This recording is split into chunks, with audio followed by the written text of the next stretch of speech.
ఒక కప్పని బాగా మరుగుతున్న నీటిలో వేసామనుకోండి, వెంటనే అది ఆ వాటర్‌లో నుండి బయటకొచ్చేస్తుంది. ఎందుకంటే అది డేంజర్‌లో ఉందని దానికి అర్థమైపోతుంది కాబట్టి. కానీ అదే కప్పని గోరువెచ్చగా ఉన్నటువంటి వాటర్‌లో వేసి కింద నుండి కొంచెం హీట్‌ని పెంచామనుకోండి, అది బయటకు రాకుండా ఆ టెంపరేచర్‌కి తన బాడీని అడ్జస్ట్ చేసుకుంటూ అందులోనే ఉండిపోతుంది. అలా టెంపరేచర్‌ని కొంచెం కొంచెం పెంచుకుంటూ పోతుంటే ఆ కప్ప ఆ టెంపరేచర్‌కి తన బాడీని అడ్జస్ట్ చేసుకుంటూ అలా ఉండిపోతుంది. కాసేపటికి వాటర్ ఫుల్‌గా బాయిల్ అయిపోతుంది. అప్పటికి గాని ఆ కప్పకి అర్థం కాలేదు తను డేంజర్‌లో పడిందని. కానీ అప్పుడు బయటకు దూకేద్దామని చూసే లోపే ఆ హీట్‌కి దాని ప్రాణం పోతుంది. జీవితంలో మనిషి కూడా ఇంతే.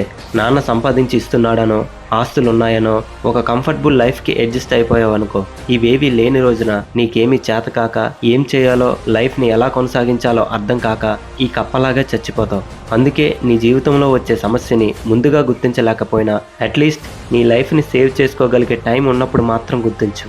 స్టోరీ నచ్చితే లైక్ చేసి ఫాలో చేయడం మర్చిపోకు.